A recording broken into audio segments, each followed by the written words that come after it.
వారు ప్రత్యేకించి అభిమానులు ఉంటారు. నాని గారు ఉన్నారు, ఆయన ప్రత్యేకించి మా ఇంట్లో చాలామంది అభిమానులు. మా సిస్టర్ చాలా నచ్చుతారు మా చెల్లికి నాని గారి సినిమాలు.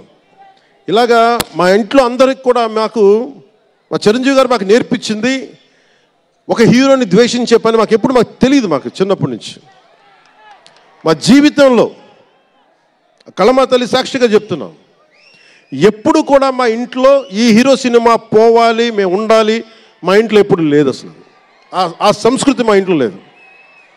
అందుకు మేము అందరం బాగుండాలని కోరుకుంటాం. ఎందుకు బాగుండాలని కోరుకుంటామంటే సర్వే జనం సుఖినో భవంతు అని చెప్పి మా నాన్న నేర్పించిన ఇది మాకు సంస్కృతి. అది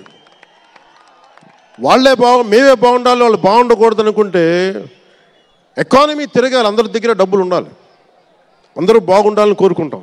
అలాంటి పరిస్థితుల్లో అలాంటి వాతావరణంలో పెరిగాం. రామ్ చరణ్ అలాంటి వాతావరణంలో పెరిగిన వ్యక్తి. నాకు చాలా గర్వంగా ఉంటుంది, చాలా ఆనందంగా ఉంటుంది. అతని హార్స్ రైడింగ్ చూస్తే మటుకు నాకు చాలా అసూయ వస్తుంది. నాకు చాలా తక్కువ సందర్భాల్లో నాకు అసూయ వస్తాయి. మొన్న ఈ మధ్యన అరకుకి వెళ్ళినప్పుడు గిరిజన ప్రాంతాల్లో ఉన్న సోదరులను చూసి ఆ పచ్చని చెట్ల మధ్య వాళ్ళ జీవన విధానాన్ని చూసి నాకు అసూయ వచ్చింది. అలాంటి అసూయ రామ్ చరణ్ని చూస్తే నాకు మగధీరలు అనిపించింది. ఎంత అద్భుతంగా చేస్తున్నాడు అతను.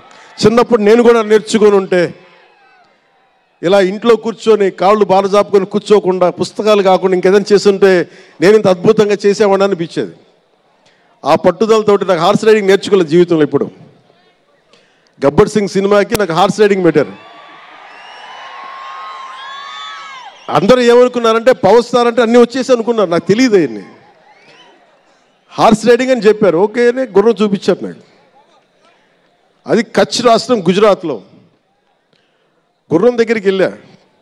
సార్ ఏం లేదు, దౌడు తీసుకుంటే గ్యాలప్ మీద వచ్చేయాలంటే ఓకే షూర్ అన్నాను, డెఫినెట్గా వచ్చేస్తానన్నా. కింద పడితే ఏమవుతానో నాకు తెలియదు. సార్ నాకు ఒకటి తెలుసు, తెగింపు తెలుసు. గుర్రం దగ్గరికి వెళ్ళి చెప్పా, దానికి చెవిలో చెప్పాను, నాకు హార్స్ రైడింగ్ రాదు.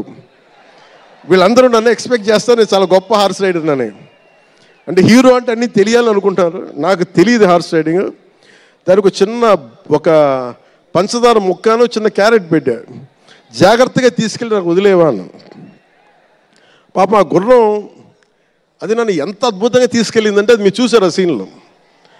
నేను అందరినీ మోసం చేశాను ఆ సినిమాలో. హార్స్ రైడింగ్ రాకుండా సినిమా వరకే హార్స్ రైడింగ్ వచ్చినా కదా.